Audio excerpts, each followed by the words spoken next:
Hi friends, welcome back to my channel SMT from AP triple RK valley. ఈ వీడియోలో మనం తెలుసుకోబోయేది ఏంటంటే, sports list release అయిందన్న చూడన్నా అని నాకు కామెంట్ చేస్తున్నారు ఫ్రెండ్స్. అది నిజమైన స్పోర్ట్స్ లిస్ట్ కాదు, అది tentative sports list. Tentative sports list అంటే ఏంటంటే మీకు చెప్తాను ఫ్రెండ్స్.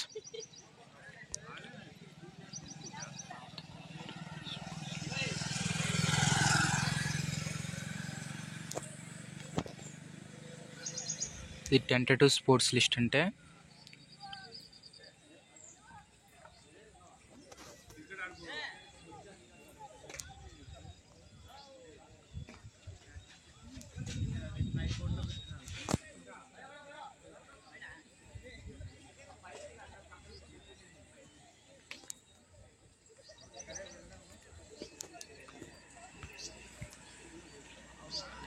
ఫ్రెండ్స్, టెంటేటివ్ అంటే ఏంటంటే మే ఆర్ మే నాట్ బి అని అర్థం ఫ్రెండ్స్.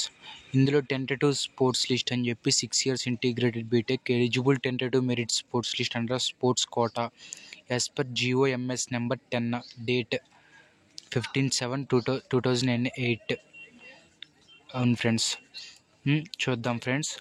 ఫస్ట్ వరదపురెడ్డి హేమలత స్విమ్మింగ్లో individual or team 1 merit 53 friends.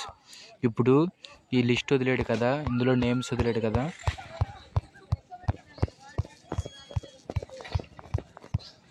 మొత్తం టోటల్ 422 మెంబర్స్ లిస్ట్ అయితే వదిలాడు ఫ్రెండ్స్.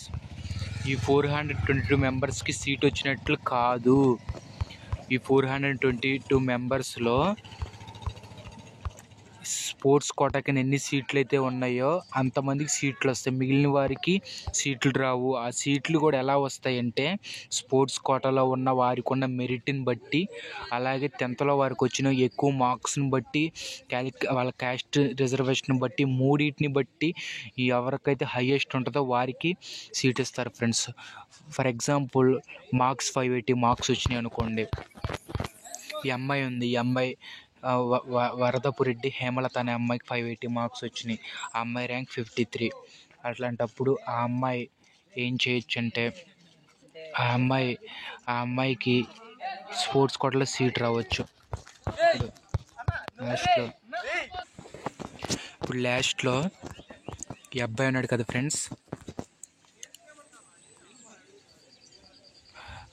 సేనాపతి రిచిత. ఈమె అమ్మాయో అబ్బాయో అయితే నాకైతే తెలీదు. ఈ అమ్మాయికి grievances not received from association అని వచ్చింది. Grievances not received from association. వీళ్ళకైతే ఈ స్పోర్ట్స్ కేటగిరీలో ఎవరైతే అప్లై చేసుకున్నారో వారికి స్పోర్ట్స్ కేటగిరీ కింద వారికి స్పెషల్ కేటగిరీ వెరిఫికేషన్ జరిగింది ఫ్రెండ్స్. జరిగినప్పుడు మీ స్పెషల్ కేటగిరీ అవన్నీ కూడా జిరాక్స్ మీరు అక్కడ ఇచ్చారు కదా, అవి పైన మీరు ఎక్కడెక్కడైతే స్పోర్ట్స్ డిపార్ట్మెంట్లో, ఎక్కడెక్కడైతే స్విమ్మింగ్ డిపార్ట్మెంట్లో, సాఫ్ట్బాల్, హాకీ ఈ డిపార్ట్మెంట్లో ఎక్కడైతే మీరు స్పోర్ట్స్ సర్టిఫికేట్ సంపాదించుకుని అక్కడికి ఇవన్నీ తీసుకెళ్తారు ఫ్రెండ్స్. తీసుకెళ్ళినప్పుడు అక్కడ వాళ్ళందరూ కూడా ఇవన్నీ వెరిఫై చేస్తారు ఫ్రెండ్స్. అక్కడ వాళ్ళు ఇవన్నీ వెరిఫై చేసి ఇవి నిజమా కాదా అని వెరిఫై చేస్తారు ఫ్రెండ్స్. ఇప్పుడు నిజమైన వాళ్ళ లిస్ట్ ఇది ఫ్రెండ్స్. వీళ్ళల్లో స్పోర్ట్స్ కేటగిరీలో ఎన్ని సీట్లు అయితే ఉన్నాయో అంతమందికి వీళ్ళల్లో సీట్లు వస్తాయి ఫ్రెండ్స్, మిగిలిన వాళ్ళకి రావు friends. For example last year నేను 2023లో O23 బ్యాచ్ ఫ్రెండ్స్, నాకు NCC కేటగిరీలో సీట్ వచ్చింది ఫ్రెండ్స్. NCCలో నాకు 559 మార్క్స్ వచ్చాయి. నాకు NCC సర్టిఫికెట్ ఉంది. అయితే నాకు కూడా ఫస్ట్ ఫేజ్లో రాలేదు, సెకండ్ ఫేజ్లో వచ్చింది. సెకండ్ ఫేజ్లో అది కూడా స్పెషల్ కేటగిరీ NCCలో వచ్చింది. ఇలాగే NCC కూడా special category tentative NCC list వదిలేడు ఫ్రెండ్స్. వదిలినప్పుడు ఆ టెంటేటివ్ NCC లిస్ట్లో నా పేరు, మా ఫ్రెండ్ తేజ సాయిరామ్ అని మా ఫ్రెండ్ ఒకడు ఉన్నాడు ఫ్రెండ్స్. వాడికి 554 మార్క్స్ వచ్చాయి, నాకు 559 మార్క్స్ వచ్చాయి. వాడికంటే నాకు 5 మార్క్స్ ఎక్కువ, అంతే ఫ్రెండ్స్. మిగిలినంతా సేమ్ ఫ్రెండ్స్. వాడికి NCC ఉంది, నాకు NCC ఉంది. ఈ NCC లిస్ట్లో వాడి పేరు వచ్చింది, నా పేరు కూడా వచ్చింది ఫ్రెండ్స్. అయితే సెకండ్ ఫేజ్లో NCCలో నాకు సీట్ వచ్చింది, వాడికి రాలేదు ఫ్రెండ్స్. ఎందుకంటే వాడి మార్క్స్ నాకంటే 5 మార్క్స్ తక్కువ ఉన్నాయి. పైగా వాడికి ఎన్సీసీ ఉంది, అయినప్పటికీ కూడా మార్క్స్లో వాడికి తక్కువ ఉన్నాయి కాబట్టి వాడికి సీట్ రాలా. నాకు 559 మార్క్స్, నా క్యాస్ట్ బీసీడీ, నాకు ఎన్సీసీ కూడా ఉంది. నాకు మార్క్స్ కొంచెం ఎక్కువ ఉన్నాయి, వాడి మీద 5 మార్కులు ఎక్కువ ఉన్నాయి, ఎన్సీసీ ఉంది కాబట్టి నాకు సీట్ వచ్చింది, వాడికి సీట్ రాలేదు ఫ్రెండ్స్. దాన్ని బట్టి మీరు అర్థం చేసుకోవాల్సింది ఏంటంటే టెంటేటివ్ స్పోర్ట్స్ లిస్ట్లో నేమ్స్ ఉన్న వారందరికీ కూడా సీటు వచ్చినట్లు కాదు. అది కేవలం మీరు హోప్ అంటే 50-50 ఛాన్సెస్, హోప్ ఉండొచ్చు అని మీకు లిస్ట్ వదిలాడు, ప్రతి ఇయర్ వదులుతాడు. కాబట్టి మీరు మాకు సీట్ వచ్చేసని భ్రమపడద్దు. ఓకే ఫ్రెండ్స్, ఇంకోటి నాట్ ఎలిజిబుల్ లిస్ట్ వదిలేడు, అది కూడా మీకు ఒకసారి చూపిస్తాను చూడండి ఫ్రెండ్స్.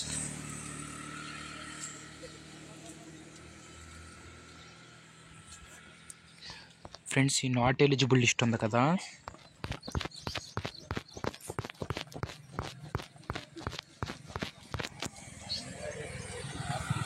ఈ నాట్ ఎలిజిబుల్ లిస్ట్ ఉంది కదా, ఈ నాట్ ఎలిజిబుల్ లిస్ట్లో first Bonta Dheeraj Kumar. Eligible sports certificates not submitted by the candidate as per GOMS number 10 date 15/7/2008 and priority not allotted. అంటే అతను అసలు సబ్మిట్ చేయలేదు అతను, అందుకని అతనికి సీట్ రాదు. స్పోర్ట్స్ కేటగిరీలో అతనికి సీట్ రాదు. అతనికి ఒకవేళ మార్క్స్ ఎక్కువ ఉంటే అతనికి సెకండ్ ఫేజ్లో జనరల్లో వస్తుంది, కానీ స్పోర్ట్స్లో అయితే రాదు. ఇది not eligible tentative merit list అని హెడ్డింగ్ పెట్టాడు. ఇది నాట్ ఎలిజిబుల్ ఫ్రెండ్స్, అది మీరు అర్థం చేసుకోండి. వీళ్ళందరూ ఈ లిస్ట్లో ఉన్న వాళ్ళందరూ కూడా నాట్ ఎలిజిబుల్. మొత్తం టోటల్గా 755 మెంబర్స్ నాట్ ఎలిజిబుల్ అయ్యారు ఫ్రెండ్స్. దీన్ని బట్టి మీరు అర్థం చేసుకోండి, అవి వదిలేరంతే, మీకు సీట్ రాలేదు. మీకు సెకండ్ ఫేజ్లో మొత్తం టోటల్ సీట్స్ అన్నీ వదిలేస్తాడు, మొత్తం క్లియర్ అయిపోద్ది. ఇంకా ఏమన్నా ఒక 50 సీట్స్ కానీ 46 కానీ మిగిలితే వెయిటింగ్ లిస్ట్ అని వదులుతాడు ఫ్రెండ్స్. వెయిటింగ్ లిస్ట్లో అందరి పేర్లు వదులుతాడు. అంటే ఇప్పుడు 53,000 మంది అప్లై చేసుకుని 53లో 4,000 తీసేస్తే ఇంకా 49,000. ఆ 49,000కి ఎక్కువ మార్క్స్ ఎవరికైతే ఉన్నాయో వారికి వెయిటింగ్ లిస్ట్లో వదిలేదు. ఫర్ ఎగ్జాంపుల్ 10,000 మెంబర్స్ వెయిటింగ్ లిస్ట్లో వదిలేడు అనుకోండి, అందులో 50 సీట్సే మిగిలినాయి. ఆ 10,000 మెంబర్స్ కౌన్సిలింగ్కి వెళ్తారా? వెళ్ళరు. మాకు సీట్ రాదని చెప్పి కొంతమంది వేరే కాలేజ్ జాయిన్ అయిపోతారు. మహా అయితే 10,000లో 5,000 మెంబర్స్ కౌన్సిలింగ్కి వెళ్తారు. ఆ 5,000 మెంబర్స్కి కూడా వెళ్ళిన తర్వాత ఆ 5,000 మెంబర్స్లో ఎవరికైతే హైయెస్ట్ మార్క్స్ ఉన్నాయో వారికి సీట్ ఇస్తారు. ఒకవేళ ఎవరికైతే హైయెస్ట్ మార్క్స్ ఉన్నాయో వారికి కనుక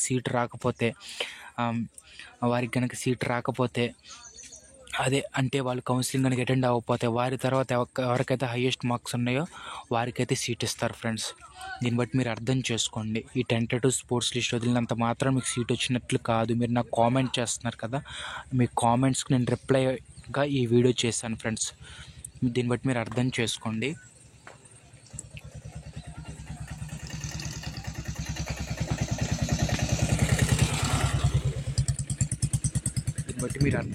ఫ్రెండ్స్, మీకైతే సీట్ రాలేదు. Letter of sports authority of Andhra Pradesh tentative sports list అంటే వస్తే రావచ్చు, లేకపోతే లేదా, అంతే ఫ్రెండ్స్. నాట్ ఎలిజిబుల్ లిస్ట్లో ఉన్న వాళ్ళందరికీ కూడా స్పోర్ట్స్ కేటగిరీలో సీట్ రాదు. వారికి మార్క్స్ తక్కువగా ఉంటే జనరల్లో కూడా సెకండ్ ఫేజ్లో కూడా రాదు. అలాగే కౌన్సిలింగ్స్ జరుగుతున్నాయి ఫ్రెండ్స్. ఈరోజు ఒంగోలు వారి కౌన్సిలింగ్ జరిగింది ఫ్రెండ్స్, 24 కాబట్టి ఈరోజు ఒంగోలు కౌన్సిలింగ్ జరిగింది. రేపు కూడా ఒంగోలు వాళ్ళ కౌన్సిలింగ్ ఉంది ఆర్కే వ్యాలీలో. 26, 27 శ్రీకాకుళం వారికి శ్రీకాకుళం క్యాంపస్లో కౌన్సిలింగ్ అయితే ఉందా ఫ్రెండ్స్. ఎవరెవరికైతే సీట్ వచ్చిందో వారందరూ కూడా సర్టిఫికెట్స్ అన్నీ జాగ్రత్తగా రెడీ చేసుకుని సిద్ధంగా ఉండండి ఫ్రెండ్స్. కౌన్సిలింగ్ అటెండ్ అయ్యి బాగా చదువుకుని మంచిగా సర్టిఫికెట్స్ అన్నీ సబ్మిట్ చేసి మంచిగా ఇక్కడికి వచ్చి 6 ఇయర్స్ మీ దృష్టి ఎటు తొలగిపోకుండా కష్టపడి చదువుకుంటే ఒక బ్రైట్ ఫ్యూచర్ మీ చేతుల్లో ఉంటుంది. మీరు మంచి ఇంజనీర్ అవుతారు ఫ్రెండ్స్, అర్థం చేసుకోండి. Okay, thank you friends. Me doubts అన్నీ క్లియర్ అయిపోయాయి అనుకుంటున్నాను. మీకు సీట్ రాలేదు. ఆ టెంటేటివ్ లిస్ట్ అంటే మే ఆర్ మే నాట్ బి, అందులో ఉన్న వారికి ఎన్ని సీట్లు అయితే ఉన్నాయో అంతమందికి సీట్లు వస్తాయి, మిగిలిన వారికి రావు. మార్క్స్ కూడా కన్సిడర్ చేస్తారు. Okay, thank you friends. నా ఛానల్ సబ్స్క్రైబ్ చేసుకోండి. జై హింద్.